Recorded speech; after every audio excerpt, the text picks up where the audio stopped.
Yeah, they keep cycling. Oh, okay, we're live, but they keep cycling the validator set.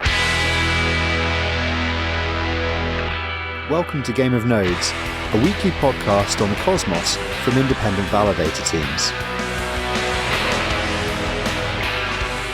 Hello, and welcome to Game of Nodes, a weekly podcast on the cosmos from independent validator teams.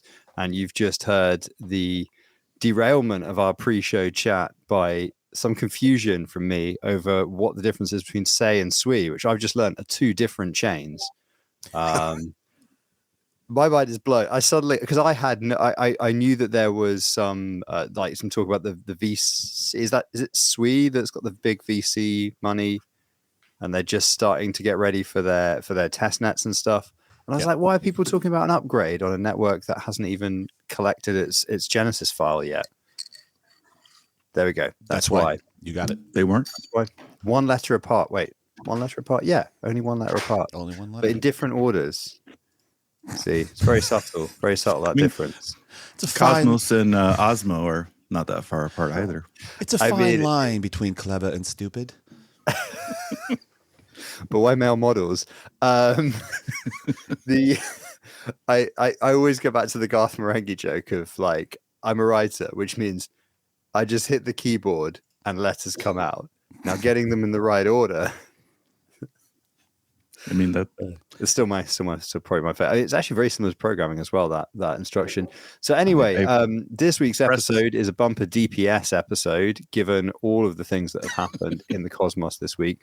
We've had, do you know what's funny is we've got this like bumper DPS episode, and we put out our usual tweet like, hey, has anybody got any questions for us? Earlier today and earlier in the week. And the only questions we got were really legitimate technical questions that actually are quite interesting. Sorry. And it was like, it would be the DPS episode where we're like, no, sorry, we're interesting technical questions. We have drama to deal with. So we will entirely be dealing with the bullshit. So drama this week. has anything happened? I don't think so. This Right? week? It's pretty quiet. Do we need to catch you up, Jabby? So is your validator up on Juno? Because there was something that happened last Thursday. All right. Oh yeah. It's up. What was it that happened? Let's see. It was running just fine, and then something happened. And then something wasn't? deeply unfortunate happened. It was like the I don't know, whatever. I guess it was eventful, you could say. It was very eventful. I mean, I guess the takeaway I suppose I'm taking from the Juno chain halt, I think I said this on Twitter, was that binary out to validators, instructions and everything within 10 hours. That was cool. And then I think the pathological case for invariant checks to get back up and running was 24 hours. So yeah. It's a game of two halves. There was there's a big success in there, and then there's a big unfortunate thing as well. As well as, I suppose, just we were talking about this in the pre-show, is, the circumstances around the attack itself are obviously pretty unfortunate. And in terms of like the Game of Nodes sweepstakes, are we going to do this? Who do we think did it? Everybody looks shifty. I don't know. One of us. It was Null. Man, if I had the skills to do that, I'd be like, I wouldn't be a validator. I'd just be stealing everyone's money. He'd done the short. Wow. When we were like on Twitter going like, oh, this must be like a deliberately thought through attack because you can make a load of money from it.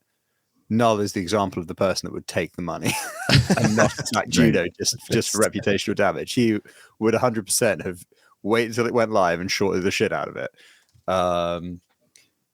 So so should we do? Are we going to do? So we've got four drama incidents to cover in some order. I suppose like there's something we should probably maybe like RIP mention what happened over on Solana, because it's quite interesting. Okay. Obviously it's Nomad, which is much closer to home, and that's quite bad. The Osmo halt too, which I know affected all of you folks that are validating Osmo. It was less of a halt. I mean, It was. Do you want to talk about Osmo first? Because I think that's a really interesting situation. Do you want to explain what happened there, Jabby? Yeah. So the expectation was that this upgrade that was going to make the epochs faster was not consensus breaking, and then it turned out there is a edge case in which it is consensus breaking, and we learned that 33% of the val set had updated, which was not quite sufficient to halt the chain, and so less than 33% of us had to roll back to 10 or so and keep going. And so the chain didn't halt per se, but certainly blocks became longer as waiting for timeouts. So yeah, raise your hand if you're affected by that. Yeah, Schultzy. Yeah. How long? I'm still drunk after dealing with it. I'm sorry, I don't even know what the fuck we're talking about. I was so no one will answer me. I don't want to read the Say Network bloody Discord because I'm on the thing. Would someone just tell me, like, is it just a binary swap? I don't even know if my node's stopped. Are you talking talking about just a binary swap? Yeah, just restart it and call it good. The upgrade already happened. So if you're still running, then you might hit a consensus problem. So I would just swap out the binary and call it good. No, I'm pretty. I don't know. I'm not in the active set at the moment, so it probably doesn't really matter. But so this is when. No, well, I'm stalled. So yeah, it's. So for Cosmovisor, the folder is 1.1.0 beta, and that's the branch name as well. Let it run.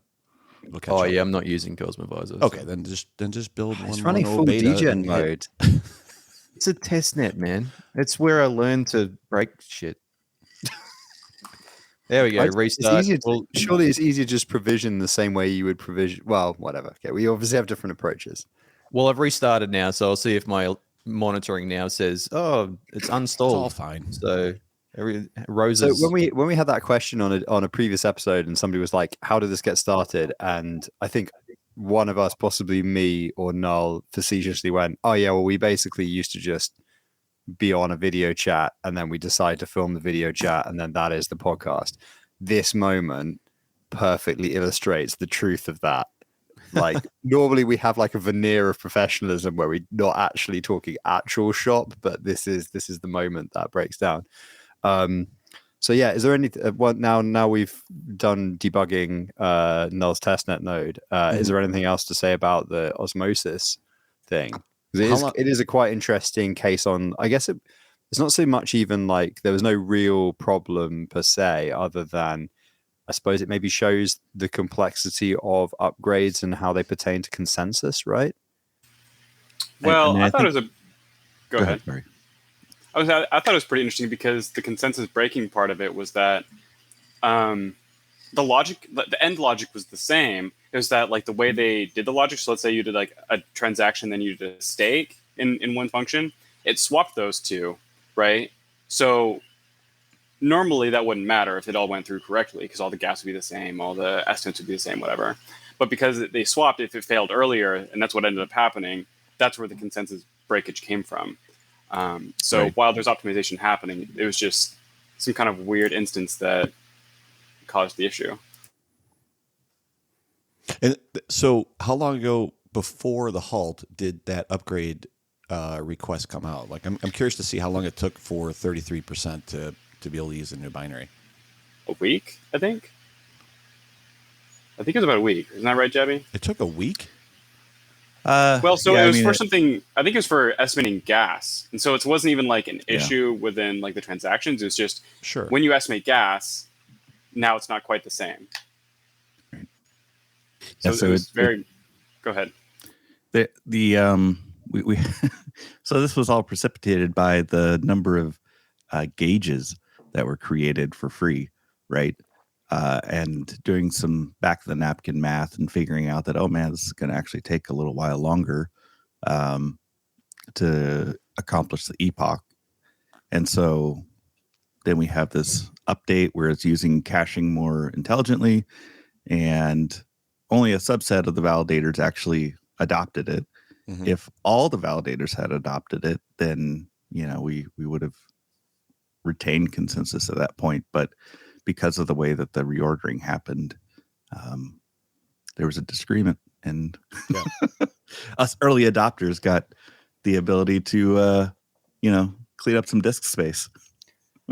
Right. But that's interesting though, isn't it? Because it is like there's a lot of, I think certainly from maybe if you're publishing binaries, there is a lot of hand wringing on whether something is consensus breaking and how you get it out.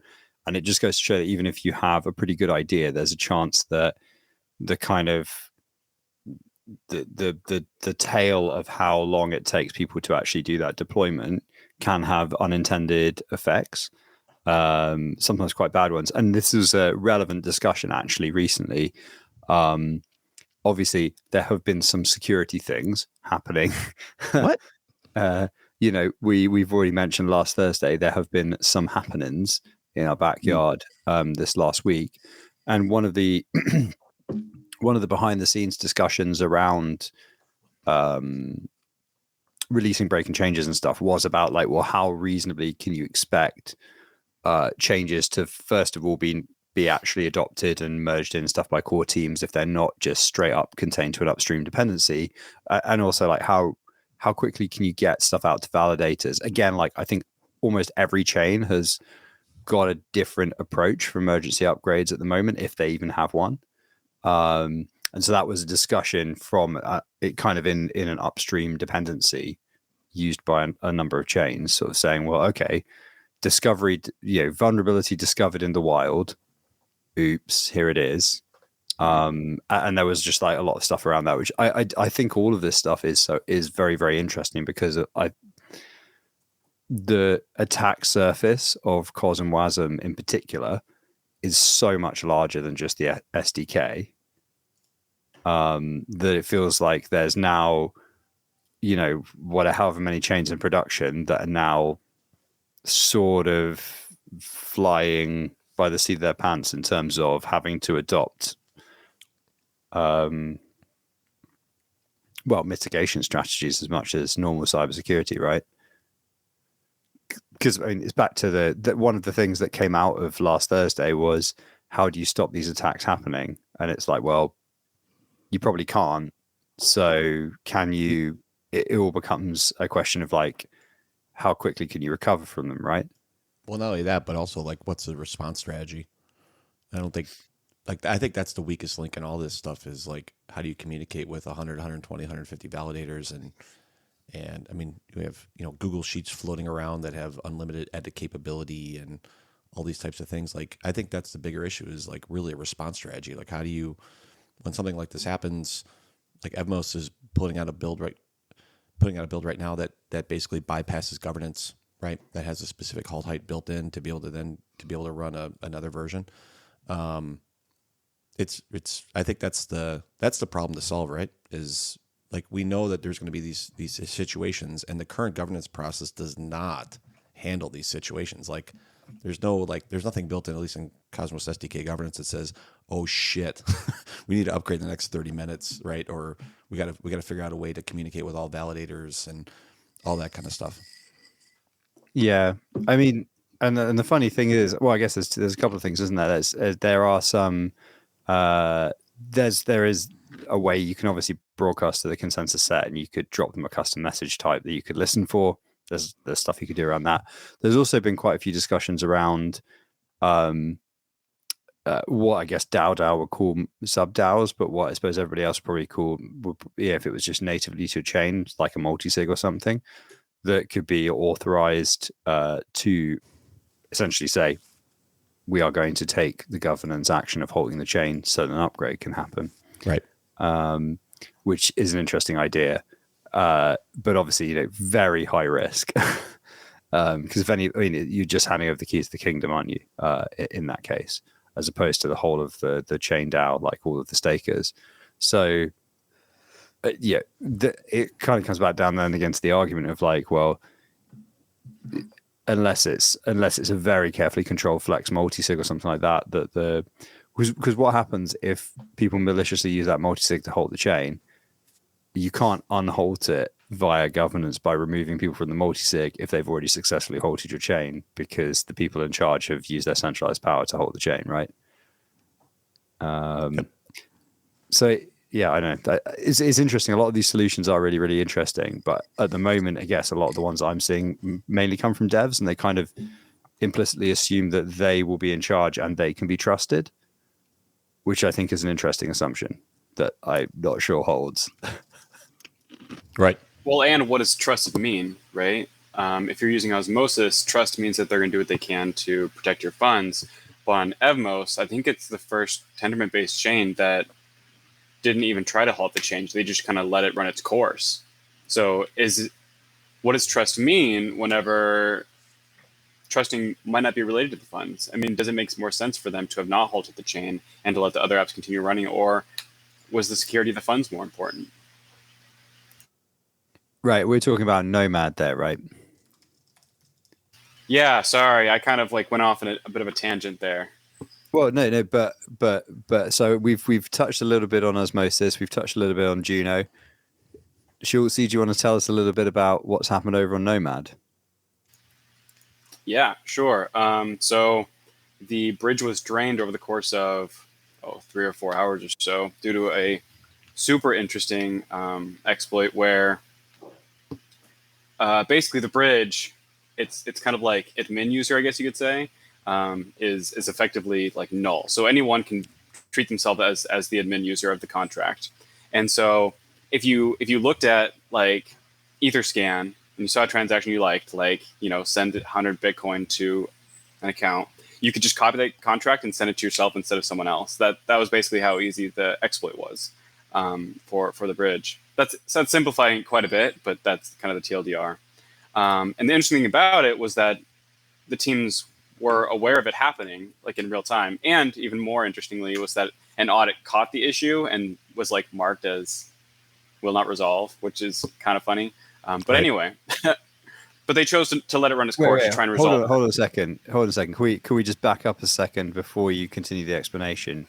An audit caught the issue and it was a won't fix.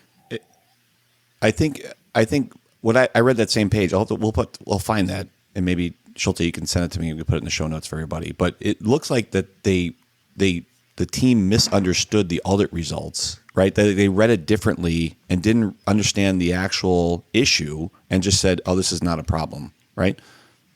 Yeah, and to be fair, so for context for people who aren't in software, it's very common to like encounter a bug and to mark it as like known issue. That's totally common. Everyone does it in software. It's just interesting in that like this was marked as a low priority issue, and so they understandably pursued the high and medium priority things beforehand. It's just that kind of in retrospect, seeing that this exact issue was found and then marked will not fix kind of gives you something to laugh at, I guess. So perhaps should have been marked as catastrophic issue. Yeah. Oh shit. But there's a lot of really interesting sides to the Nomad bridge exploit, because Nomad has built-in infrastructure. Let's call them short circuits, I guess. If they notice things happening on an infrastructure side, it can cut down the bridge. The problem here was that it was the smart contract itself that had the exploit, and so the infrastructure that was, or the watcher, couldn't.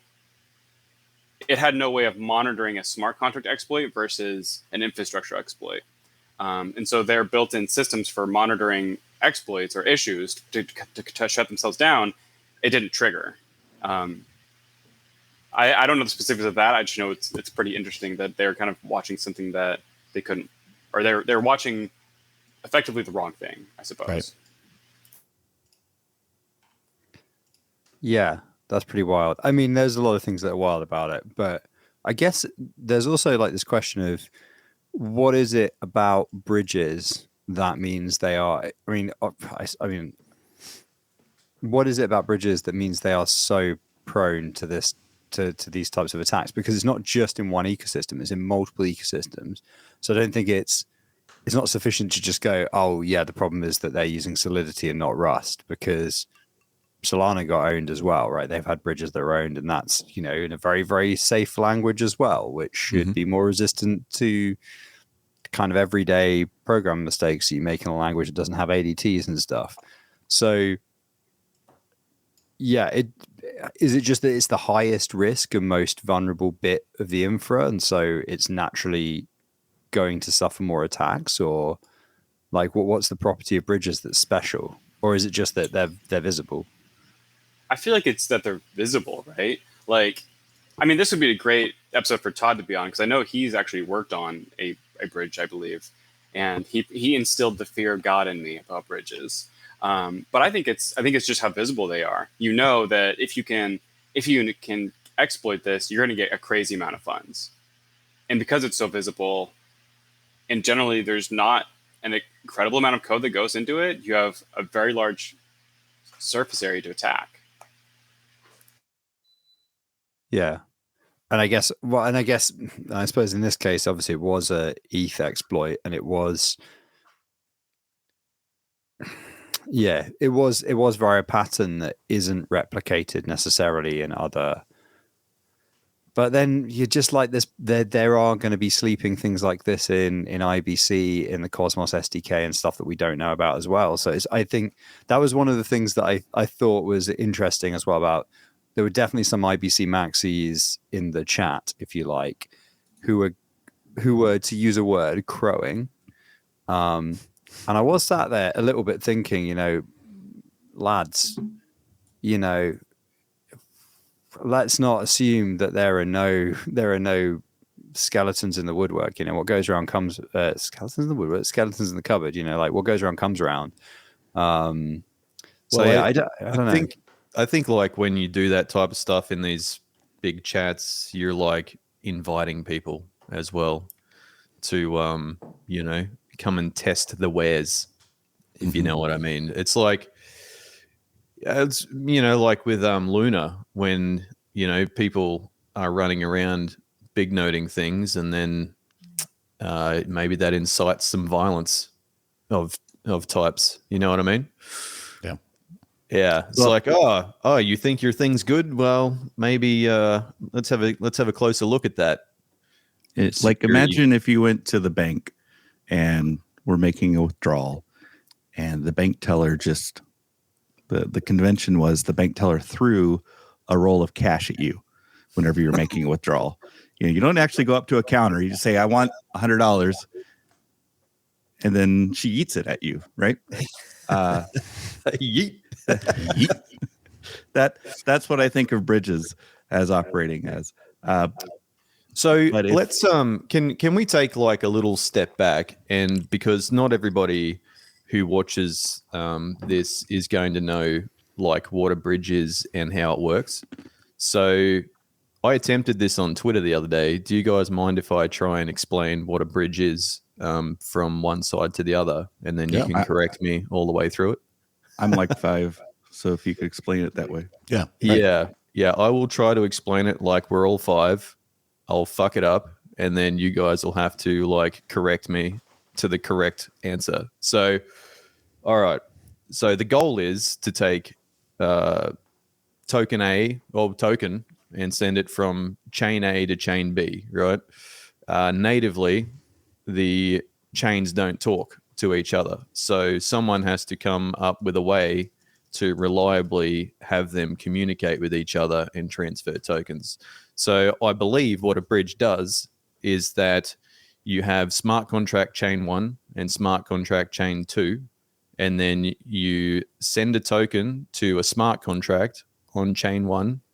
Smart contract locks up that token, communicates with a smart contract on chain 2 to mint some token that's a representative token for the token that's locked up in chain 1.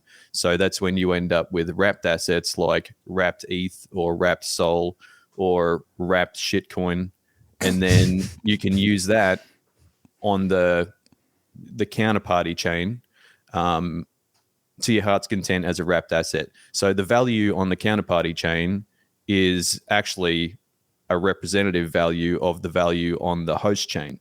So then I I guess we need to explain how the value can disappear if you get an exploit like we did the other day, and someone finds a way to exploit the contract on chain 1 and drains the tokens out of it. Then the tokens on chain 2 no longer have any value because they're not backed by the original asset because they've all been taken away. So that's basically it. Now, the thing that I'm not sure about is how those two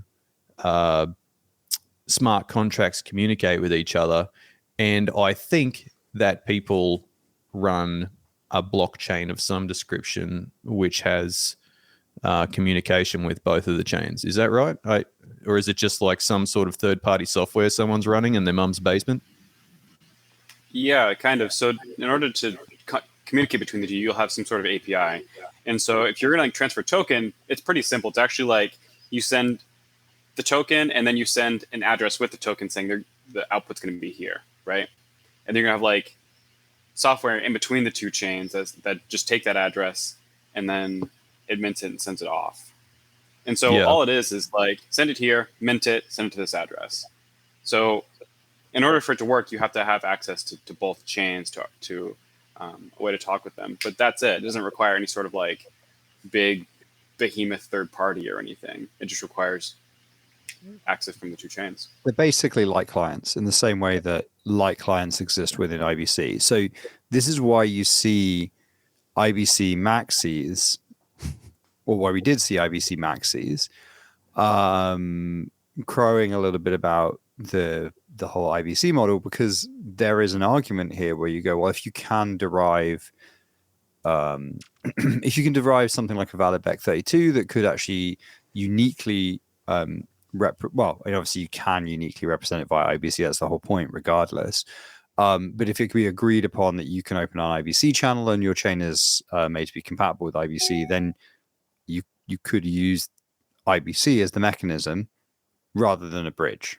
Because a bridge is just like kind of at least my understanding of bridges is just the general purpose term for chain to chain via some light client mechanism. IBC is just a special case of a bridge that has a much tighter spec to it, essentially. Well, it's a native, like it's native. It's a module level right bridge. It's not like a smart contract layer sitting on top. But that that still could have a bug in it. Sure. So the fact that it is maybe there's also to, but there's not a third party light client or something connecting them together either. They directly talk to each. Oh, actually, sorry, there is a relayer, right? That's literally what a relayer is. Yeah, it's like a relayer. Yeah, just delete that part, usurper on the final cut. We'll just crop that part out so that it's no problem. So that but it's a reasonable question. But I think this is the thing, is that the actual mechanism for IBC is literally the same. Funds are locked, and then they're minted as like a wrapped version essentially on the other chain, which is why we have this problem. The IBC typically has hops of multiple chains in a way that bridges don't. And this is where we get into that if I go Stargaze to Juno to Osmo to Stargaze, and then I go Stargaze to Osmo to Juno to Stargaze, it's not the same thing, right? Mm-hmm. Well, it is and it isn't. It is. Well, it is that you still have a representative of that token that's been rewrapped about 5 times, but you don't have the original. The original token is still locked up in escrow somewhere. Yeah. So the issue here actually is not so much they're not the same thing. It is actually a problem of naming. The problem is that they're obviously they're leaf nodes in a directed graph, I guess, and you need some way of saying these are actually the same thing. Which but it's impossible to do because well, I mean, you trace back the channels, I guess. It's like having something wrapped in like 17 sets of brackets, right? You like have to undo the brackets. It's interesting actually. Yeah, I mean, I'm squinting a little bit here, but I'm pretty sure the problem is actually a problem commonly encountered in abstract syntax trees. But yeah, I mean, the easiest way of doing it is actually just to, obviously, the way IBC channels work at the moment is they're registered, they're known, and then they're upgraded. So the logical conclusion of that is actually to have a governance mechanism for a smart contract or a module that just says, okay, this channel and this channel are the same thing. So that perhaps, when you register an IBC channel, you can also submit a message to governance or something saying, oh, by the way, you can expect this wrap denom to be coming in via this channel. And because you can derive the entire path of a denom, right? So you could write a piece of software that would unpack that and identify whether or not it's actually been seen yet. And if it's not been seen before, you could basically say, oh, it's an unknown denom. If it has been seen before, it's this other denom. And then you could just filter and triage them. At the moment, that would be doable, I guess, because there aren't that many chains, but automating that would be a bit trickier. But it's not intractable as a problem, I don't think. I suppose you would just need to break down the derivation path, get every single chain that's in the path, and if you know the set is the same, it's a set problem, isn't it? If all of the chains that exist in one path also exist in the other path, they're the same token. It's just come from a different... There you go. Well, so here's our game of nodes. Solved. There you go. Another problem. In I actually my started opinion, writing a smart contract for this as well, which was basically you use I wrote this smart contract where you use governance to identify IBC denoms as the same thing. But actually, that's a much smarter way of doing it. It's just look at the derivation path. If they're the same thing, they're the same thing. Done. There must be some complexity here I've missed. Come on. no. You're talking about when it comes from the host chain, right? But if it's been rewrapped like 15 times, you can't really chase it all the way back, can you? Well, I'm on chain something, right? But the IBC path contains all the places it's come from, right? not exactly. It kind of does. It keeps being like salted against itself, effectively. So, go ahead. No, sorry. We actually need bloody was it Fabian? Jump on, man. Tell us how the bloody thing works. Right. So it's deterministically salted, but you still would need to unpack all of the different intermediate hashes. Yes, exactly. Yeah. Okay. Yeah. So it is a harder problem than I thought it was. Fair enough. So to be clear for people, what salting means basically is like a way of randomizing a word effectively, and turning the into and by adding 16 to it or something. That's kind of the idea. A common way of changing something in order to make it deterministic, if that makes sense. So here's kind of a fun thing about IBC denoms. Cosmos Hub, I believe, was originally the Cosmos Hub because IBC was all supposed to feed through it. So if you want to go from Stargaze to Osmosis, you're supposed to go Stargaze, Cosmos Hub, Osmosis, originally. But I would argue that our current spiderweb way of going about it is better, but that was the original idea. But that then maybe makes sense as to why it's designed the way it was, because it was assumed that you could always essentially have a single source of truth somewhere for that, and it's become more of a federated model since. And Yep. And what's the largest federated model network in history? It's Web 2. Mushrooms? Web. And how did they solve that problem? With Mushrooms. URIs. And what do URIs do that's interesting is they carry around their entire metadata with them. So, yeah. What was I feel like I just got rinsed there on the mushroom thing. What was that? Please hit me with it. You asked what is the largest federated network in history? Mushrooms. Freaking mushrooms. It's that documentary. Right. Is that from that documentary? Basically, yeah. It's very good. Gentle show of hands. Who has done magic mushrooms before? It's an audio podcast, so nobody can see that, but nobody could see who just did that. I'm anyway, super boring. I can't remember what it's called. It's called Fantastic Fungi, I think, or something like that on Netflix. Yes. You should watch it. Yes. It's basically a 90-minute propaganda film about the benefits of doing magic mushrooms, and some interesting facts about trees. Psilocybin's done nothing wrong, so let's go. I think I'm older than all of you, but back in my day, it was like one of those things. You can do this 10 times, and after that, you're going to be fucked up for life. So just watch out. So you had to actually pick which times you're going to. Is this a night? Am I going to do this tonight? And you're like, yeah, I'm going to do it tonight. This is one of the 10, and then you make a decision to do it. Oh man, no. When I was in school, man, they taught that you do it one time and you're permanently screwed up. You can be just driving along and suddenly you're doing flashbacks. Not even once, yeah. That's what they told us about acid, but I didn't realize until really recently, until that documentary, that you can get acid flashbacks from mushrooms, and then suddenly a load of stuff made sense to me. Well, it was one of those things where like I had a bunch of friends that were big acid heads, and they were like, dude, don't do shrooms. And I have a bunch of friends that were shrooms heads, like, dude, don't do acid. That's like crazy. Like, don't do that. They're on both sides of that fence, so we just did them all. Well, yeah, I mean, I don't think it can harm you really. You got on the ground. You got to experiment, right? Yeah, it used to be basically when I was growing up, it used to be legal. It used to be legal in England. What was legal? Magic mushrooms. You just go buy them from a shop. Get out of here! Really? Yeah, until like 2006, they went from fully legal, like as in all age groups. You can go just buy 10 grams of mushrooms for 10 quid. Mushrooms for your infants. Cheap as fuck.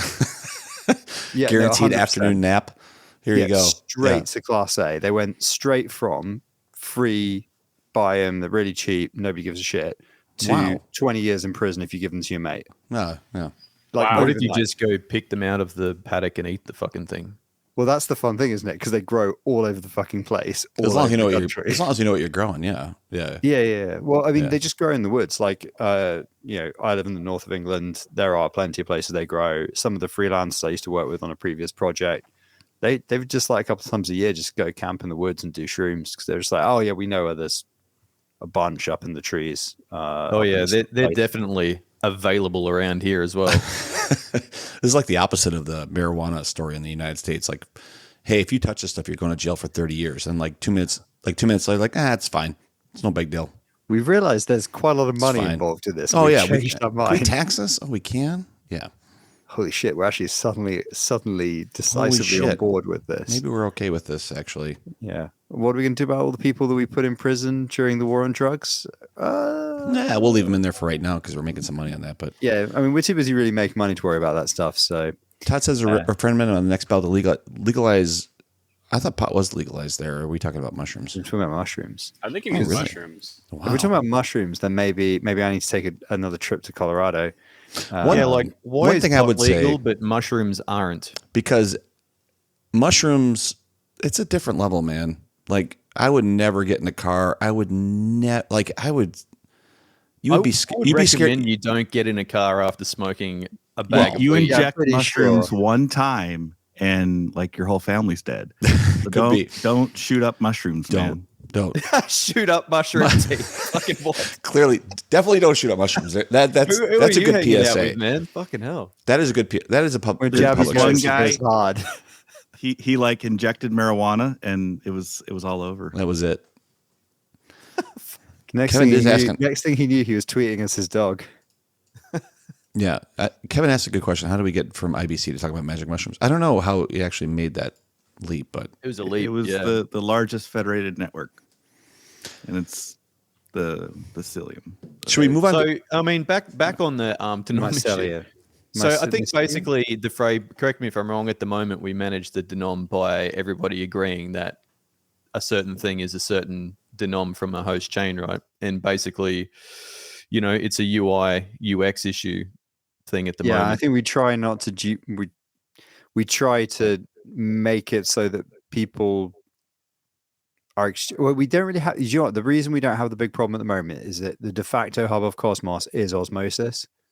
But also the agreed upon method by devs is to deposit and withdraw from the host chains rather than spit the shit around all over the place, right? So exactly, yeah. That's like they're managing it on that level, not the blockchain level. They're managing it on the user interface level. So, like, I mean, if you go and look at, I don't know about Dex Scanner, but if you look at like CoinGecko, right, and you look at the denoms on the exchanges, they've got the IBC denom. They don't have the, so it's not proliferated through everything.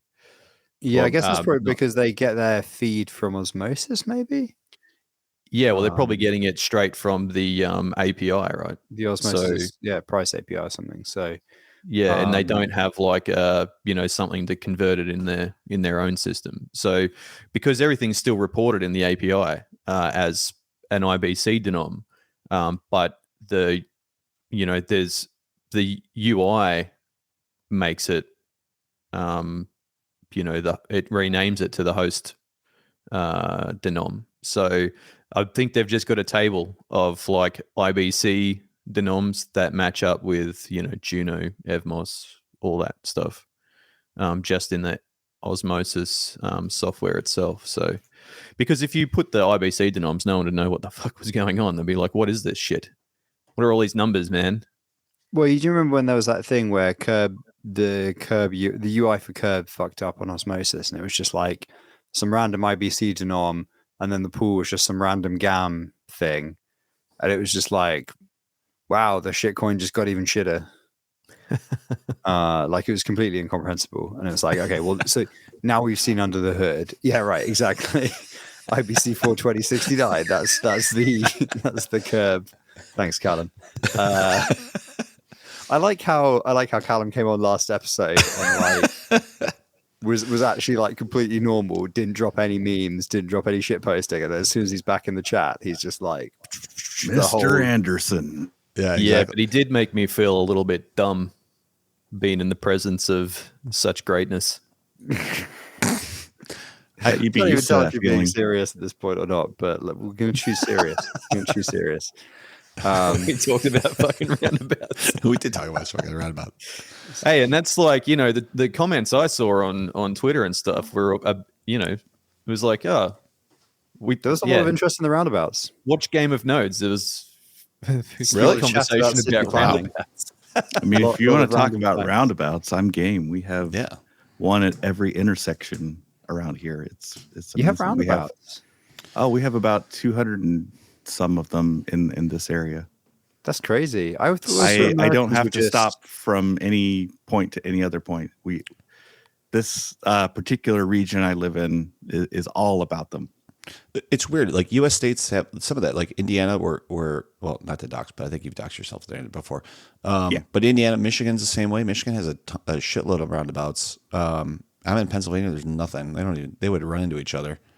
But it's weird. That like maybe it's like Scandinavian, European backgrounds that drive that, or something else that drives that. I'm not sure what big is on actually driving roundabouts that. in Europe. Big, love the roundabouts. I don't think there's one in Look, Mississippi. are we going back to having a conversation about roundabouts? No. You want to Number do one. roundabouts big, so like do roundabouts in not your country. That's a 2 or 3 lane roundabout not in your country is an eye-opening experience as you try and remember when you're supposed to indicate which lane you're supposed to be in so you don't die. Doubly so for me because I'm on a bike. I'm on a pedal bike. So when you're in Switzerland and you accidentally take a wrong turn onto a 3-lane roundabout and you're like, I want to avoid ending up on the motorway at this point, lads. That was good fun. I mean, That was a roundabouts couple on of weeks mushrooms ago. is really the conversation we should be having. Right. It's a shame I didn't that's have any really- mushrooms with me at that point. On your bike, you would have been laying on the ground pedaling still. I think I'm going so. Yeah. I think I've done Just lads. sideways, just pedaling away. So Juno halted. Osmosis had a almost a halt, but it was just a soft halt. And then A what soft happened toe, is next- that like a soft slash? But Yeah. No, that's very different. Bit disappointed. Everyone, Don would have a lot to say about this conversation about roundabouts and I think you could say Don mushroom. Don Kryptonian would have a lot to say about the holes. I think Don Kryptonian has already posted a lot about the holes. yeah, he says some stuff. But I guess he doesn't watch our show. Doesn't care. Off riding horses. Oh, jeez. He's not in the comments. We should invite him. Nah, something like that. Yeah, so we're working our ways up from like the least impactful halts up to the largest amounts of dollars that were stolen, right? So I think where are we now? We're at Nomad. We're at Nomad, which is like Nomad. 100 and something. $150 million. Oh, actually, that's 190. That's much higher than this Solana thing, right? So the other interesting thing about the Nomad hack, right, was, and I think Schultzy touched on this, was that because it was so easy to exploit, what happened was not only that obviously when people found out, they were like, holy shit, are my funds at risk? But also loads of people piled in to fucking rob each other. Yeah. So the reason that number shot up so quickly, there were individual like attackers, presumably the original ones, who were draining large sums of money in a systematic fashion, but also there were zillions of opportunists just robbing each other, like literally just robbing. It was interesting when you look at the transaction history. There's just a lot of, I don't know why it was all the same amount. There must have been something about how the hack was working, but yeah, I don't know if it was like White Hats trying to like save some of it or whatever, but yeah, it basically just had like this going to all different accounts, like the same denomination, or maybe someone was running a script that just fired it off to different accounts. I don't know, but yeah, flash robbery, everyone just piling on as soon as they figured it out. You got weird people on Twitter saying they're like running across the town trying to, exploit the thing to save the money. Somebody said it was like the first social driven, I forget what the actual term was, the first social driven hack / exploit that like people just copy and paste and go nuts and do their own version of it. So do you think like they will get much of it back, or you think it's toast? It's dead. Toast. Yeah, it's toast. It's dead. The parrot's deceased. It's gone on to another place. So in terms of that hack, then, what does that mean for like Evmos? So really weird things happened when that hack was going on, in that everybody was trying to swap out those shit coins for Evmos, right? So on the Evmos price dexes, Evmos shot up, right? Yeah. Well, on the Evmos based dexes, like I don't know, fucking whatever they are. I think you know now, 'cause Fusion. when you're trying to degen your way into making a few dollars here. Well, it was so on Osmosis. I had some Evmos that I was waiting for it to get back to $2 for ages to sell to pay for my new microphone, and so I just happened to be up and having Dex Scanner waiting for weeks for it to get back up to that price, and yeah, so it is the price on Osmosis started to follow the trend from the other dexes. I guess people were thinking they could arb it, but you really couldn't. Yeah. So yeah, it was weird. It shot up like from say $1.50 to about $2, and then had like a pretty severe crash, and then sort of a bit of a recovery back up, and then crashed off again. But I don't know if people were thinking that, I don't know why people were buying the Evmos on Osmosis. I don't know if it was just like a bit of a follow on from the other dexes and people thinking they could arb it, or if people were thinking that there is some inherent value increase in Evmos from, I don't know, the hack somehow. Anyone know anything about that? I don't know. I don't know why the price went up. Jabby, I think you're muted, man. I mean, it's and then it crashed again. So if you see an asset selling for 2 to 3 times what it is on a different market, you know that speed is paramount. So let's just go ahead and get the asset. We're going to move it over, and then we'll be able to recoup the funds and make a buck along the way. And then as soon as you try it, you're like, oh shit, I can't actually do this because MAD USD is shut down and worthless. So I've got all this money, but I can't actually realize it because they've shut down the contract or whatever. So but this also so Rama says our bots thought they could arb it. Yeah, that's fair enough. Right. Yeah. But then this is also a little bit the thing we were talking about with RIP IBC a minute ago, right? Which is that, whether it's IBC or Bridge, to a user, they're the same asset, but technically they're not. They have actually nothing to do with each other than the perception of users that they are the same thing.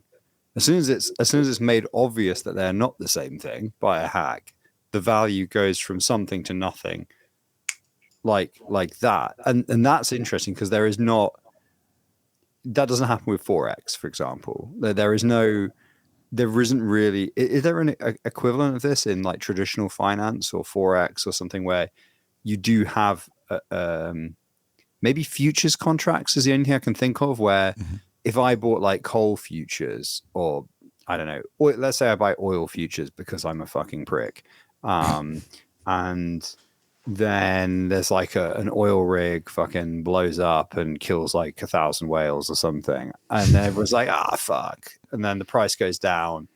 Potentially my futures contracts would be worthless, I guess. If you had oil futures and an oil rig blew up, it would go up. You would make money out of that. Yeah, actually, that's a good point. It would be the other way around. So, whatever. Yeah, actually, because public PR perception of oil companies, who gives a fuck, is not going to affect the price, is it? Bad example. There's a film with Eddie Murphy where there's futures. That's a thing. Trading spaces. Trading Man, I can places. see you're really up with TFI. What? And Traditional it's oranges, and there's like a blizzard. Yeah, And is it oranges? There was a movie once about that it was orange traditional juice. finance thing. I think it's Any something like 80s that. movie reference. I'm your guy. What do you want to know? Yeah, they're trading like orange juice or something, aren't they? Like Frozen orange juice.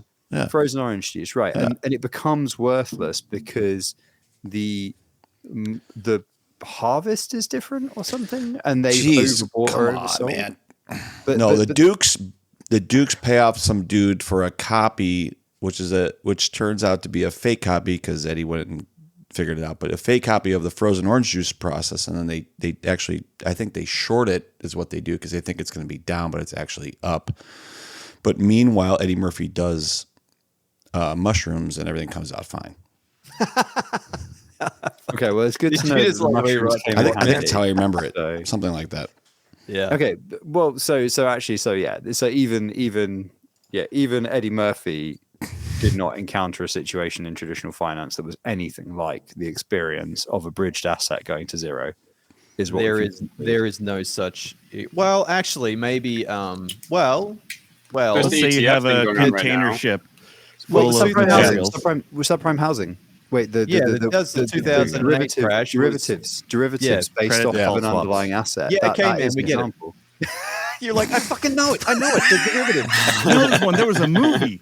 Yeah, so 2008 was, I guess, a similar experience in that it was wrapped, subprime mortgages wrapped into like risk things, wrapped into other things and sold off to other people, and it all kind of house of cards fell apart at some point. So yeah, I guess that is the only equivalent. Is that the original bridge? Is that what we're saying? Subprime mortgages are the original bridged asset.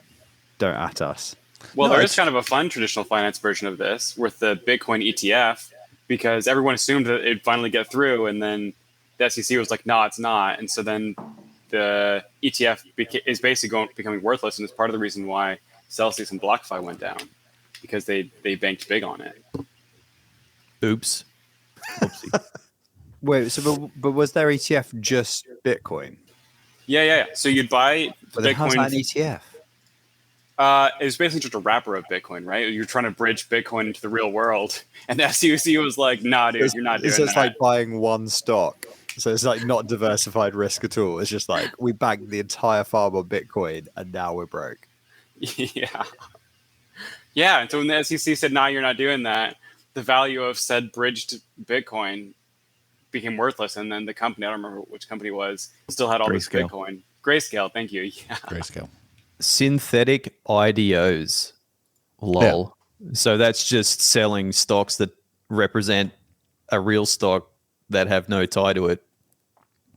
It's kind of like chunks. It's kind of like insurance or the reverse insurance on a bond. Yeah. Right. Well, I take from synthetic IDOs, they mean making synthetic assets and doing an IDO. Wait, wasn't Usurper talking about margin call the other day? We were. Weren't Yeah, all we talked- talking- It's like- the one with Jeremy Irons, isn't Like it? 12 episodes. Yeah, like 12 episodes ago. Great freaking movie. Awesome. Really movie. good film. Yeah. It was one of those where, you know, when it comes up on like Prime or Netflix and you see the cast list and you're like, It's how have I awesome. not fucking seen this film? Yeah. Like it's got Jeremy Irons, like all these people, and I was just It's got like, Spacey before he got busted for all that Yeah, it's got Paul Bettany, who obviously was in Master and Commander, the greatest movie of all time. Yep. So I was like, well, if Bettany is in it, and he was in Master and Commander, the greatest movie of all time, although Russell Crowe was also in that movie, and Russell Crowe is mostly in shit, so you win some, you lose some. I just watched Gladiator. I had to go back and see it because I haven't seen that movie Doesn't hold freaking up so well, forever. does it? It doesn't, but there's some fun stuff in there. Like The first 10 minutes. Yeah. Like 10 out of 10. I don't know. The whole like family getting crushed thing is like it's a little bit much, but everything else it was fun. I don't think I've seen it. Oh, did they not have that in Australia? Are you talking about Margin Call? We were just talking about Gladiator, which is Russell Crowe. Gladiator. Which Yeah, I think, love that movie. Master and Commander. I thought Australian schooling you had to watch all Russell Crowe movies. That was like actually a course. That's one of my favorite movies, man. I love that movie. What, Gladiator or Master and Commander? Movies. No, Gladiator. I reckon it's Wrong answer out of awesome. those two. Wait, Master and Commander. I never seen that movie. Wasn't that a huge flop? It's Oh my fucking goodness. boring. I'm not advocating. I thought it was like anyone a watch that 500 Is this fully wrong? I'm sorry. Wasn't it like it got 10 Academy Award nominations? Is that a sign of a movie? Is that true? Yeah, it got Oh, I so didn't know many, that. but it was the same year Return of the King came out. So it only won Best Dubbing, Best Sound Design, and Best Adapted Screenplay, I think.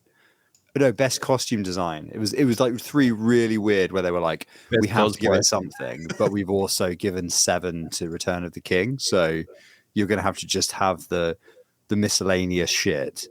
And they were like, well, you did get a bunch of 200-year-old cannons, record them with 35 microphones, and get naval experts in. You did build an entire ship in a massive flotation tank on a gimbal so that you could simulate the guns firing, and you did fire them with actual blank ammunition so the ship model would move so you could film it accurately. You did do all those things, but we're going to give all the awards to Return of the King. So sorry about that. I mean, so we'll give you basically all the ones pertaining to technical cinematography. But yeah, not much else. I feel like I'm learning a lot about you right now. This It picture. actually it made its money back. It did okay in the cinema, but it was so blindingly expensive to make that they didn't make any more. It cost because they did all of it with practical special. They didn't do special effects. It's all practical stunts, everything on an actual sailing ship. 2 actual sailing ships. It cost over $200 million to make. It was blindingly expensive. And it all resulted in a Doge shit movie. Well, you are objectively wrong then, Al. It is pretty much the perfect film. Everything you need to know. Everything you need to know about succeeding in life, you could basically learn from a combination of Master and Commander and maybe Layer Cake. So I mean, yeah, layer cake. Layer the amount cake. of time you've given me like layer cake references, you're like, oh, this is like that thing in layer cake. It's at least maybe 10 times, at least. I mean, Like, and you just pull out these random one-liners from layer cake. And you're like, oh, this is just like this. I'm like, yeah, man. Watch another movie. 300,000 IMDb users have classified Master and Commander as decidingly average. well, they're objectively wrong as well. So It's a another solid thing, 7 out of 10. You know, we have talked about this previously. there I is think, even a thing. There is even We a thing. haven't talked about this movie, have we? Yeah, Like yeah. The Starship Frey was Troopers. talking about how good it was, and the rest of us were just fucking crickets. Oh, wait. It Was there a sequel? was like in episode 1. No. But there's like this whole thing where the Americans didn't realize Starship Troopers was a satire, right?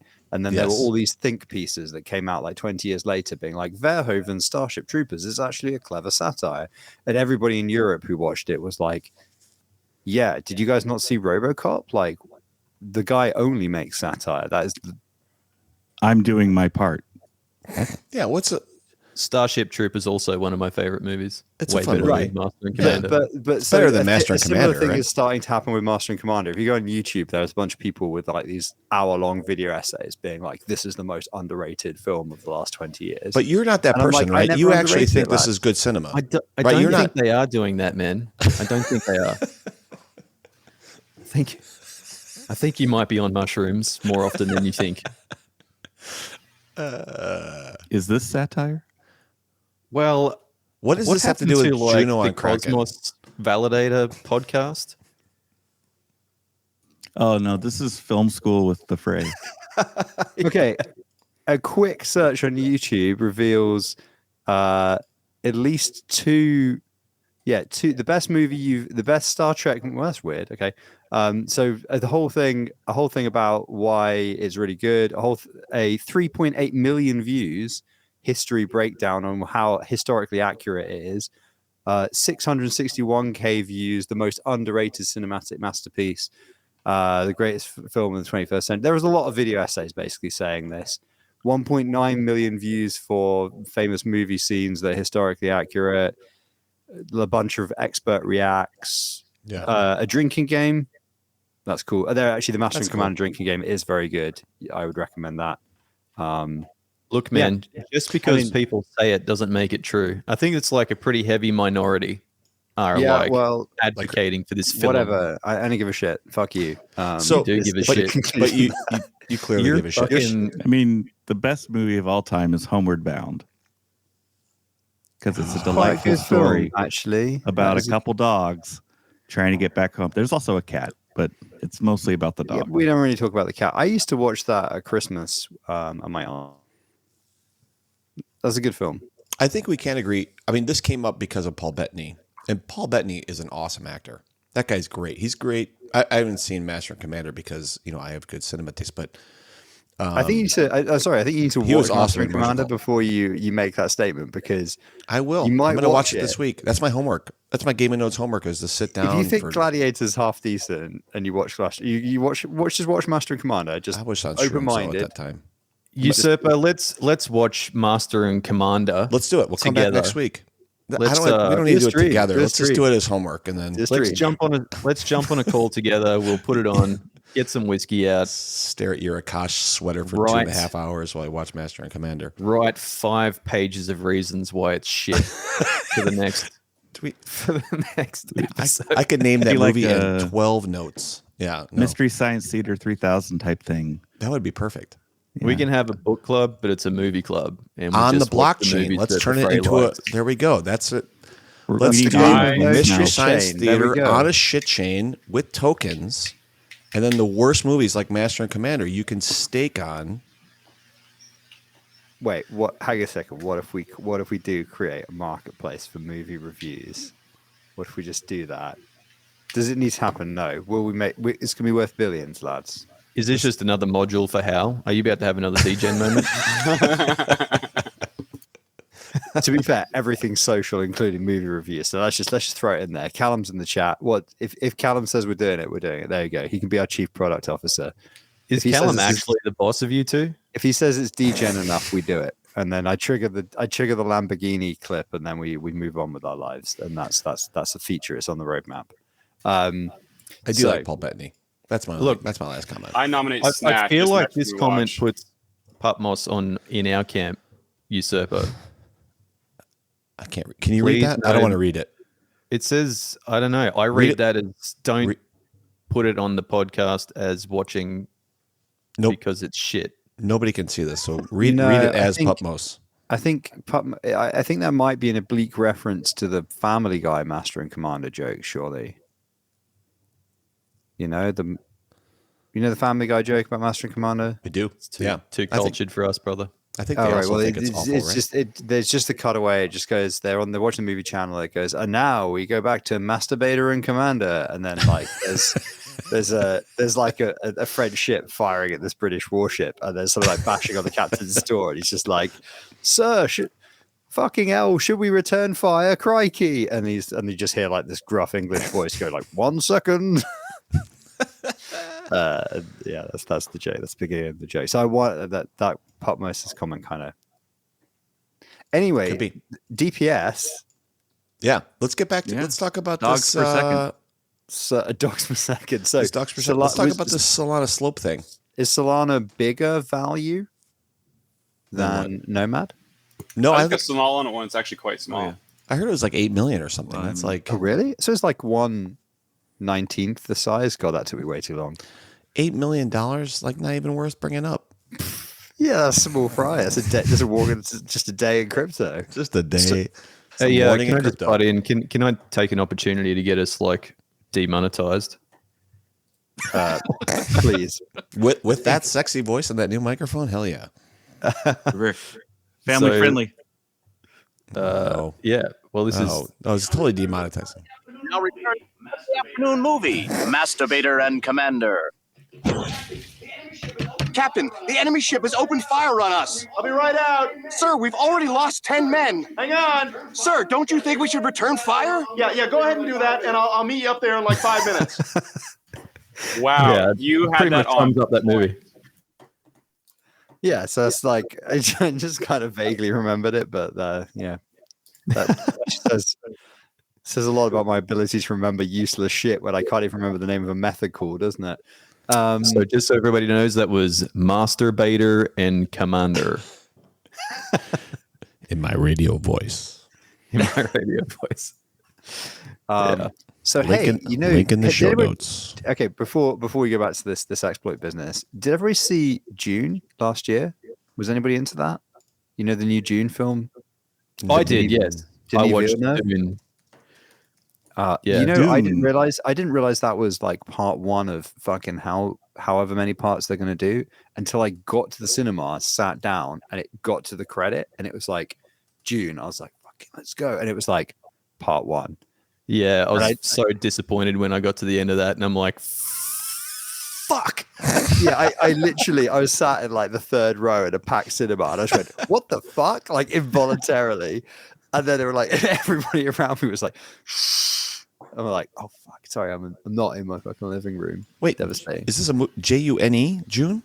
Dune. Dune. D-U-N-E. Sci-fi. Oh, Okay, Jesus. How the hell do you guys... So, What's the okay. pronunciation going Wait, on wait, here? wait, Usurper, you're not And- aware of this? I'm aware of Dune, but you said June. So Well, It did that's sound how like it's you said it June. okay, thank you. June. I think we've established Dune. that he says Hard two D. words wrong. Dune. June. Corollary. June. As in sand Dune. dune. Not as Aluminum. June month. Aluminum. Sand June. June. Aluminum. June month. Trunk. Sand dune. Wow, Hood. it sounds exactly the It's the same. same word. You're saying the same thing. Okay. Say Dune. Again, D. Yeah? Gent. Yeah. June. June. Month. Hard It's J. a Juniper sand berries. dune. Hard J, soft J. June. Jogging. Fuck. You know. I want... Wait, dead silence on this call Jabby. until you say Dune correctly. Dune or June? Two different things. It June? was very different to Jabby with the G and Jabby with the J, right? Massive just said... Yeah, I'm Dabby. I don't know what he's saying. It's pronounced Jabby. Dabby. Dabby. Sand Junes maybe little. Oh, cool. Well, okay, so the Solana thing was only $8 million. Is that even? I feel like that's beneath our notice, isn't it? Like $8 million is nothing. I mean, know. two people on this podcast have sent that amount of money to the wrong address. You know, that's a week's work. Oh man. Crypto's going, we'll crypto's never going forget pretty that. well when the Osmosis halt is like the smallest who gives a shit article on their podcast for the week. Oh, Did it's been a Osmosis busy week, halt? hasn't it? For how long? Counts as So, just for those of you listening on podcast players, we had a comment in the chat from Callum saying, I wouldn't even lean down to pick up $8 million. And our pal Ghost, friend of the show, has said, I've lost $200 million to fraud and I'm still here. Now, that's a reference. Somebody said was. that unironically, didn't they, on a Twitter space? that was on the Twitter space for what were we just talking about? The Evmos thing. What's that called? Help me out. What was the bridge we were just know. talking about? Nomad. Nomad. Seeing the Yeah. quote somewhere. So I got on the Nomad Twitter space like, hey, I've been in this space since 2015. I've lost $200 million and I'm still here on rugs and pulls and this and that. That's Yeah, wild. so- Like, but then the question is like, okay, if you lost $200 million and you're that sanguine about it, then how much did you make? Well, he must have had to have had 200 million to lose, right? No, At he, least. he said he started with $5,000 and grew it up through like, whatever, like early days, right? Grew up 200 million and then lost it through different types of exploits and this and that, and didn't really say what he was still doing, but So he's made a bunch of money from luck by the sounds of it, and lost now a he bunch works of at money from McDonald's? stupidity. he's not stupidity. I think. Well, I don't know if it was stupidity. I think it seemed like it was like. I can relate to this. It was 50 to 60-year-old salty fucking. I got in early. I got lucky, and shit happened. And here I'm still here because I believe in it. I can relate. I can relate. I understand exactly. Hey, Tara, let's talk. I can understand it. I understand exactly where that person is coming from. Not $200 million. What the hell? So can we just appreciate for a minute the irony of Evmos getting wrecked, basically? The wreck drop wrecked itself. So. Yeah. It's a circle. Yeah.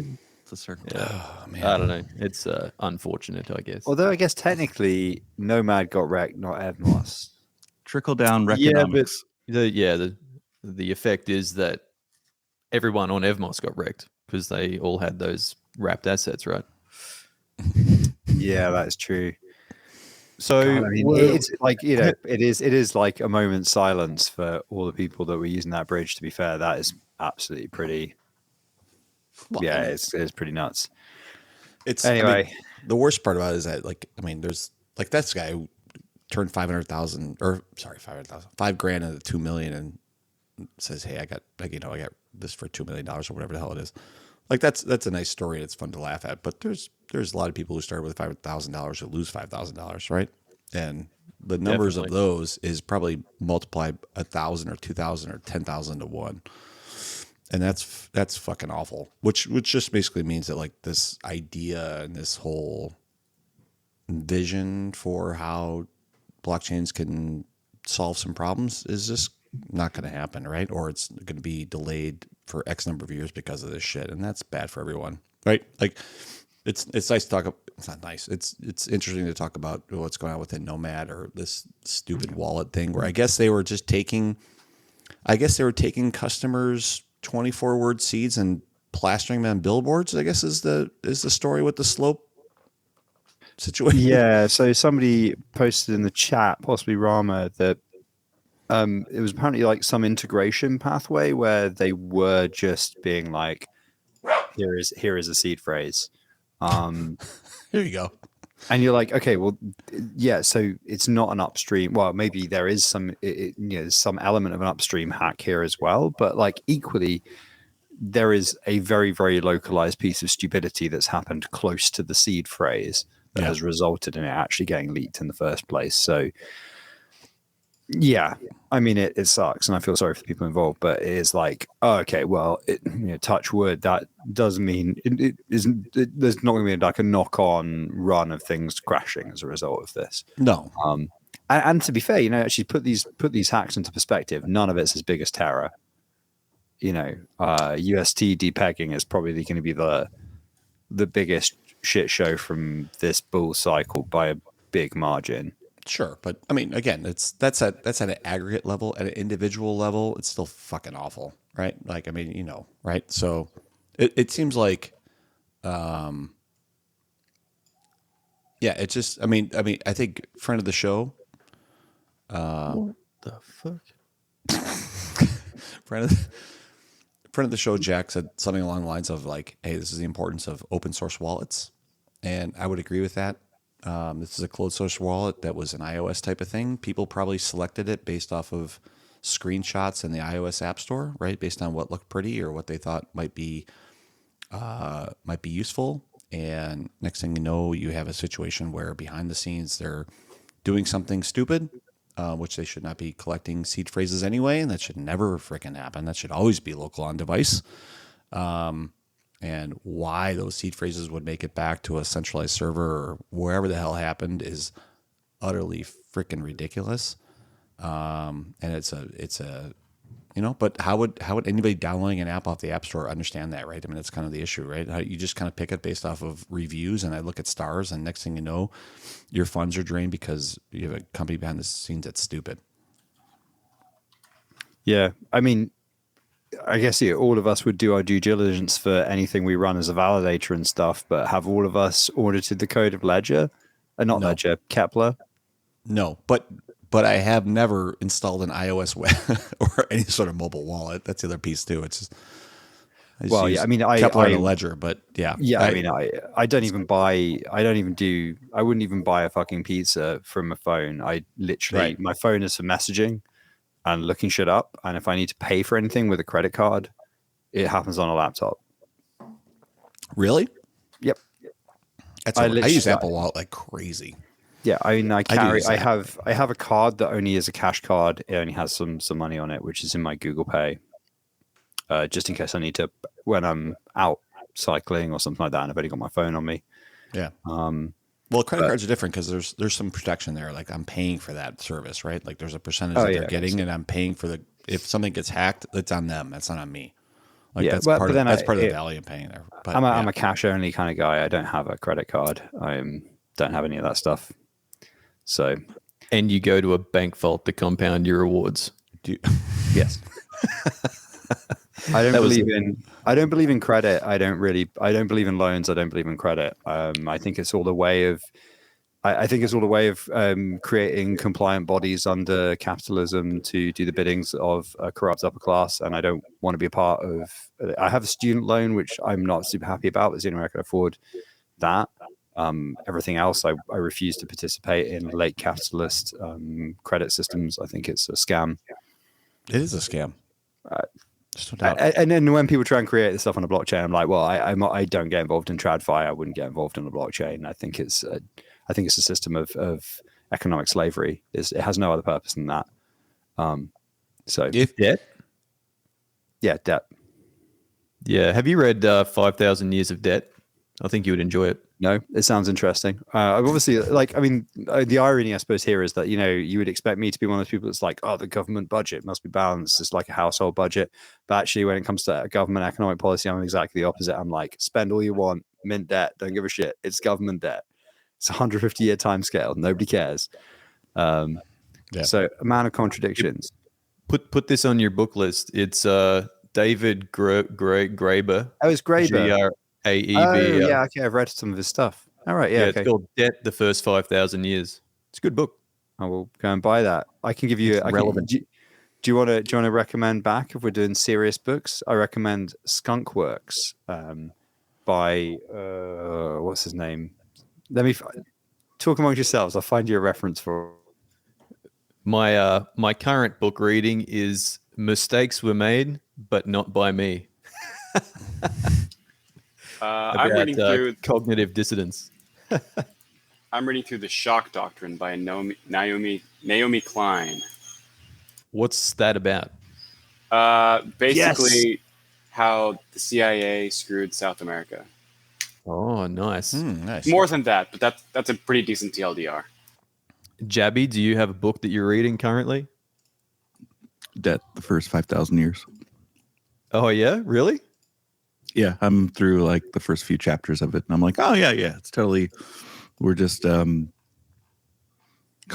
the concepts of Western religion to serve as the basis for our financial systems. Totally makes sense.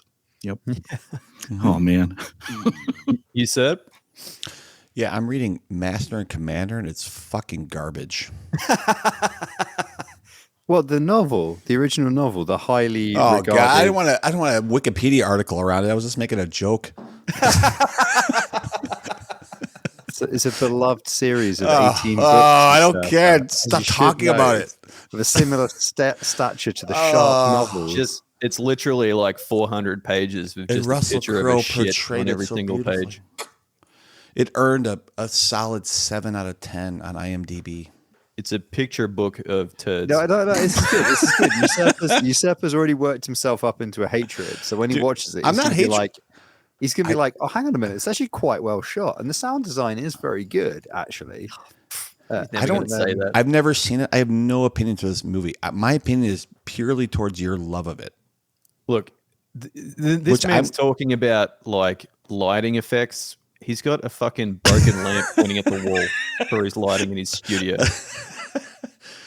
Well, I have an architect's lamp because it's actually like important for people to see the stuff for writing and whatnot.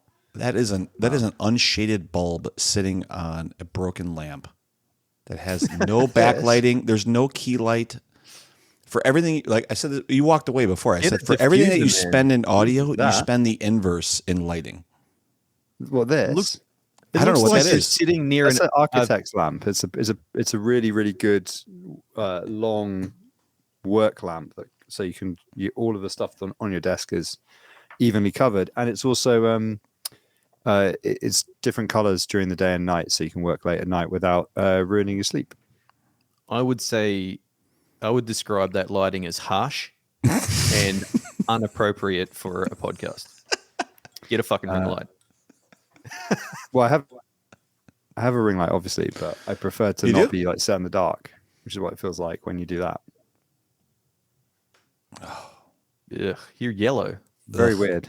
It's I don't know. It's The ring light's super weird because remember it's late at night here, so it's all very weird with the room lights. Whereas I actually have like stuff on my desk, so it's weird to not have the desk light on.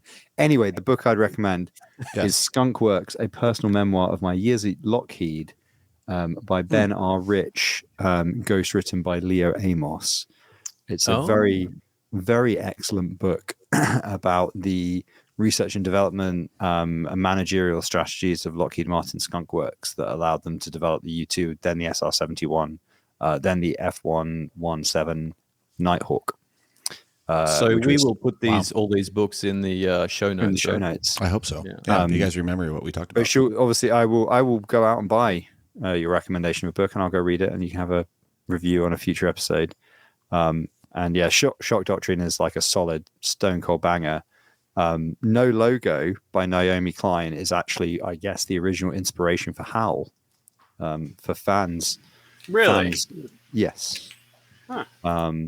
The motivation of like brands and advertising kind of destroying the world, but via occupying mental space is kind of the chief motivation for building something like Howl.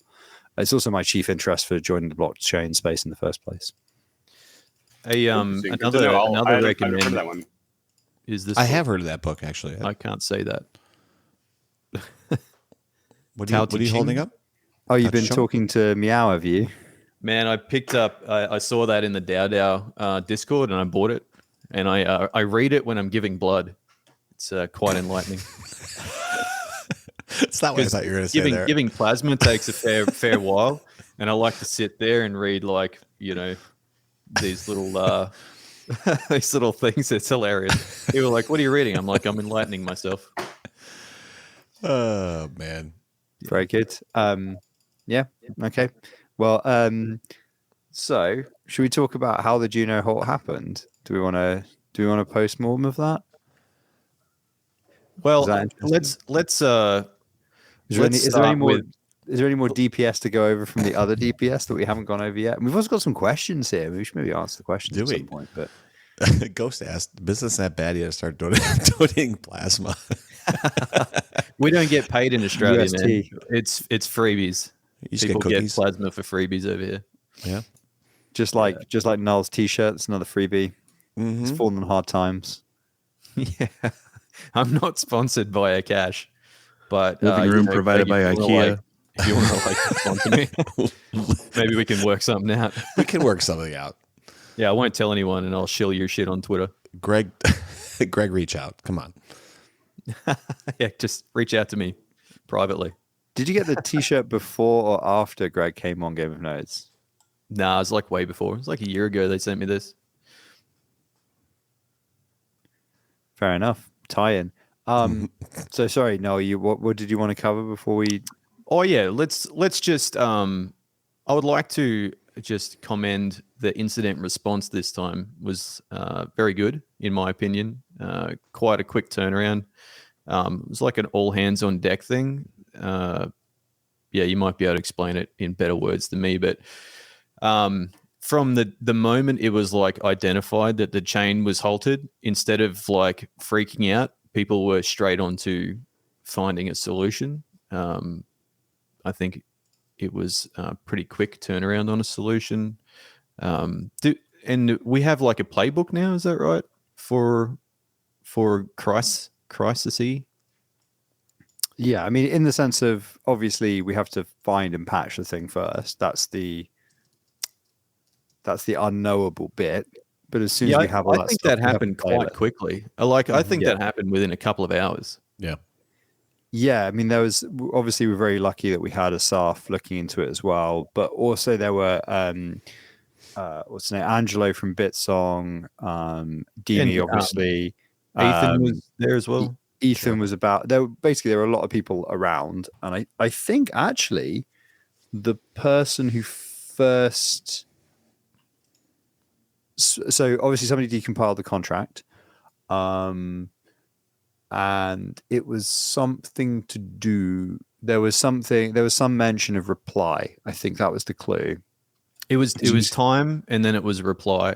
There was a time and there was a reply, and that was the kicking off point for Angelo and Dimi to start looking into where that might have come from, and that pushed us in the direction of Author Z, which then revealed the exploit in time. So, and the interesting thing is there was actually a bit of misdirection in that as well, because there was a potential smoking gun that was identified very early on, and actually Dimi and Angelo from Bitsong and Dimi from Core came up with a patch that they demonstrated actually solved the bug, but it was actually a bit subtle. It hadn't solved it solved a potential case of the bug, but it hadn't actually patched it. And Asaf basically was the one that actually showed that the thing that we thought might be happening, which was a system local time was being inserted to cause non-determinism, was actually not happening in the contract anyway, the malicious contract. Although whether or not that would have been possible, I don't know. I don't think so, but that was the initial thought as to what might have been happening there.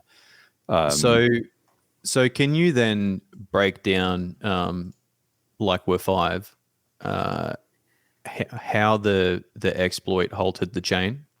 I think I know somewhat, but I'm not 100% on the exact exploit and how it caused the non-determinism. Okay, so it's quite clever, but the very, very short version of it is that every transaction in the SDK returns events. When it returns, there's like a response, and you can attach events to that. And events are just like metadata, I guess, is a way of thinking about it. It's usually stuff like, hey, here's an event that says the thing that was called was blah, let's say send.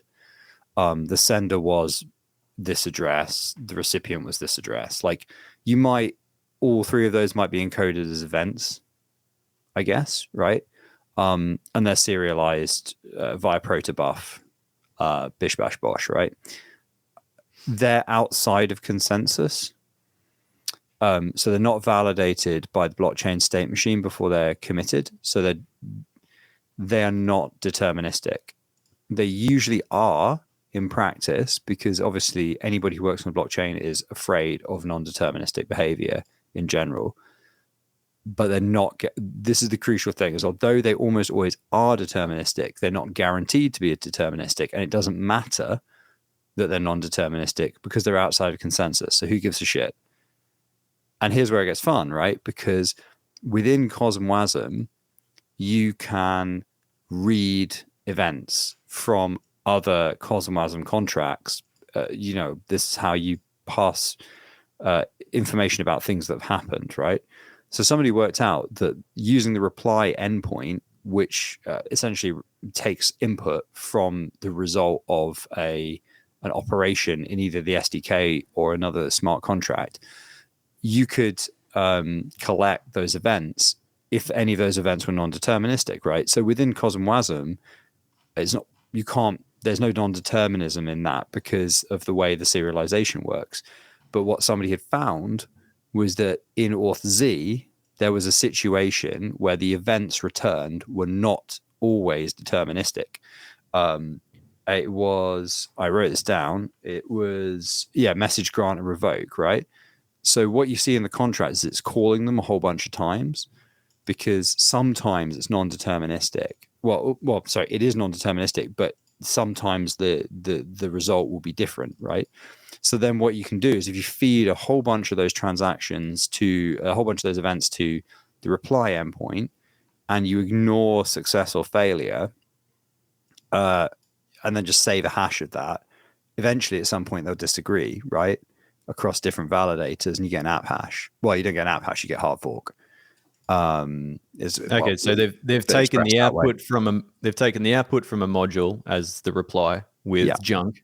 That would normally be, the same across the validators, but sometimes you end up with a difference in time. Yeah, and normally it has no impact, absolutely no impact, because it's just normally probably discarded, right? Not part of because it's not part of consensus. So and nobody takes those as input normally to anything else, right? Yeah, and so they're feeding that reply input into a smart contract, which does some shit, and then gets balked because one or two validators ended up with a different state. Yes, well, every validator ended up with a different state, which is why you saw so many calls in the exploit. Yeah. But all of that had clever.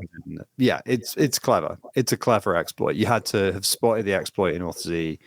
You had to then know that WASM-D not only would accept those if you use the reply endpoint, which is, bear in mind, like 90, or not 90%, like let's say 50-60% of simple smart contracts only use the 3 standard endpoints. They don't use the reply endpoint.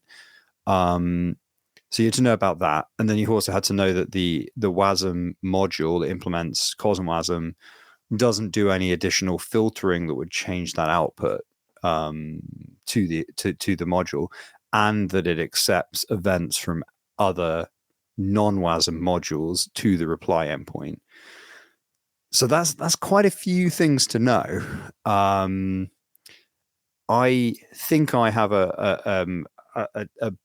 so there's obviously a number of, this is when we get into who do we think done it territory, and I think where it gets more interesting, because obviously there's always the possibility that it is some script kid, and there is also a possibility it's somebody who just looks for upstream dependencies to grief these projects. Like, there's a really interesting thing. So I spent the last couple of days basically digging through issues to work out the order in which this stuff was found. And one of the things you see is that there are these unrelated issues that have been sort of raised on WASM-D and Cosmos SDK. It commented, right? Which, fix this in the next version. Well, no, not even that. So people they've been trying to implement some piece of functionality. They've noticed some weird behavior and they've gone, hey, this thing's weird. Can we fix this? And they've not thought, hold on a second, is there a chance that this could be used as an exploit? So they've just said it publicly on an issue. And there's actually, so the really interesting thing is, like, there's 2 issues in Cosmos SDK, which I think Asaf had pointed to on his Twitter thread, saying, oh, this has been reported 6 days ago. More interesting is that, like, 12 days ago or whatever, there was something raised on WASM-D, which was, I think, ground zero for spotting that this was non-deterministic, which was about gas fee estimation. And what's really interesting about that is while people are already in Korea maybe for Hack Atom, and the first reply to it is somebody from Confio saying, yo, do not post this shit publicly. Follow the disclosure procedure in security.md if you want to talk to us about gas non-determinism. And that did not happen. So, well, or it did behind the scenes and we didn't see that bit, and we got hit before that discussion had run its course. But what I also saw was the same user opening issues both on WASM-D and on Cosmos. Now, I don't think that's a malicious thing, but I think it goes to show how subtle this bug is, that the reporter who essentially found the exploit themselves did not even realize the seriousness of the thing that they'd uncovered. They'd found some inconsistent behavior and they were trying to just chase it down for consistency's sake. But very few, it took a while, I think, for people to spot what an issue this actually was. And the real catalyst for that was actually Juno getting taken down. I think until that point, nobody had really even though there'd been a couple of mentions of, hey, can you actually also pass this on to the security contact? Nobody was like, delete this thread, you know? Nobody had taken that level of like, stop talking, delete this GitHub issue. This is actually a security threat. Which I think, you know, if people had realized the seriousness, they probably would have done. Given that, Can you actually delete an issue? Does it Yeah, of not course. still exist? No, you can After you delete it? If you're if you're the organization owner, you can fucking delete that shit. Mm-hmm. Oh, you can like nuke it out completely. Of course. Yeah. So there's a few things going on there, but there's like a kind of audit trail between like issue 904 on WASM-D and then issue 910, which I think it pretty clearly shows a user running into a kind of interest, like a kind of edge case that they can see as a bug, but the various people involved either not spotting the severity of it or not wanting to again say disclose, because that's the other thing. Like if you, it cuts a number of ways. If somebody finds a bug and you're sat there triaging the issue and you go, oh my God, this is really bad. Do you say to them, stop talking, this is really bad? They might be an attacker. Do you delete the issue and then make them realize it's a bad thing? I see, this is where it gets into all very low trust stuff. I don't know 100% what the correct thing to do is there.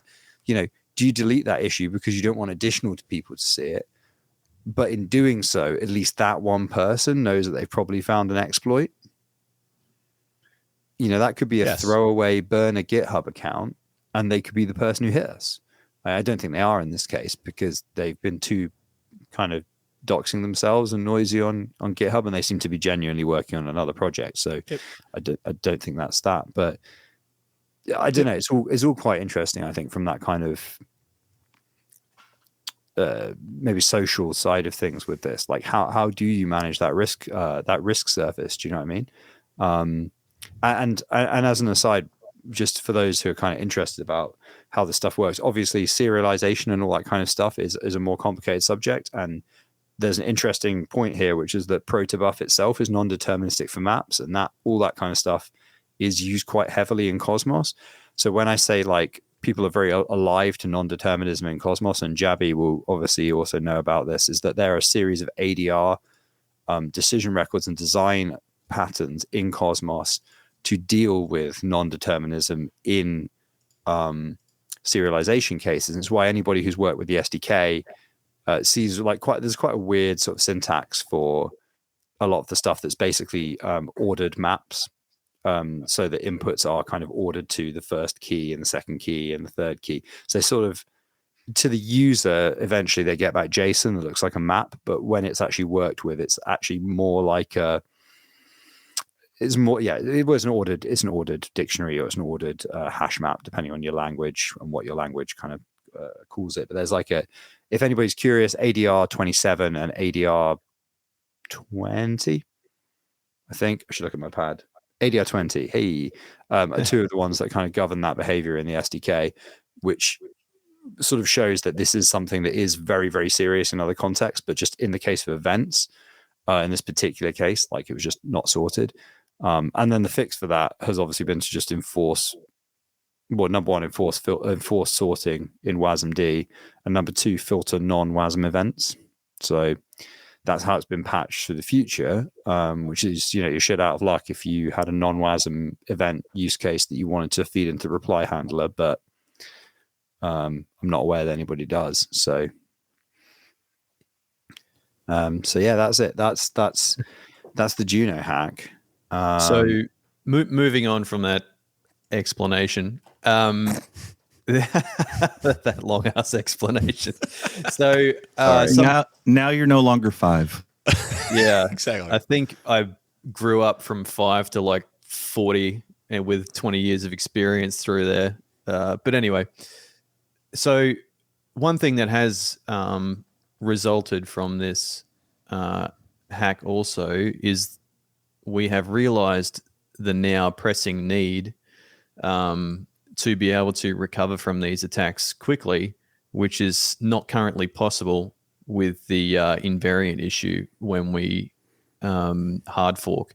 So the invariant checks when we're restarting the network are now taking like an entire day. So I think we found and patched the issue in under 8 or so hours, and had it out to the validators, but then spent the next 24 hours with invariant checking. So I believe that Juno Core are going to put out a bounty for people to try and improve the SDK, in that we can get through the invariant checks quicker, like some parallelization potentially.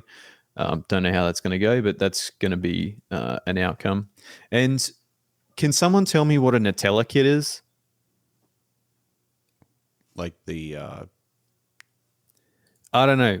I saw people say words script kitty and Nutella kids. Script kiddie. Well, script kiddie is just a kid who takes down your website. Are they smart, or do they just write scripts that do random stuff that breaks things? The implication is that they're a fucking little prick who's copy pasted a script off the internet. And so no one knows so I'm not alone in not knowing what Nutella kids are. where did that come from? I don't know. Someone said it in the chat. It's like, oh, it's probably a Nutella kid. I didn't know what it meant. I don't know. I just see there's a snotty nosed little kid. Why you eating, gotta bring Nutella in his into this? What did Nutella do? They didn't do anything wrong. I assume it's a young person. I don't know. Okay. Did you know that Nutella? Do you know what Ferrero Rocher are? Yes. Here we Chocolate. go. Did you know that it's just Nutella inside Ferrero Rocher? Rocher? Yeah, it's I okay. absolutely did not know that. Because That's- they're the same company, obviously. So it's just Nutella. Is it? That's pretty cool. Would you know the other thing? Those listening, the phrase obviously, doing like- head exploding movements. Obviously, like the main ingredient in that stuff is like palm oil or whatever to thicken it out now. Like presumably originally it wasn't, because it would have been made by, some Italian grandma or something. But like if you go to like any supermarket in Europe, you can almost always get organic, like own brand Nutella, and it's literally just like hazelnut and cocoa powder and sugar, and it's the most rich thing in the world because it's basically just nut oil and fucking sugar and cocoa, and it's the best thing ever.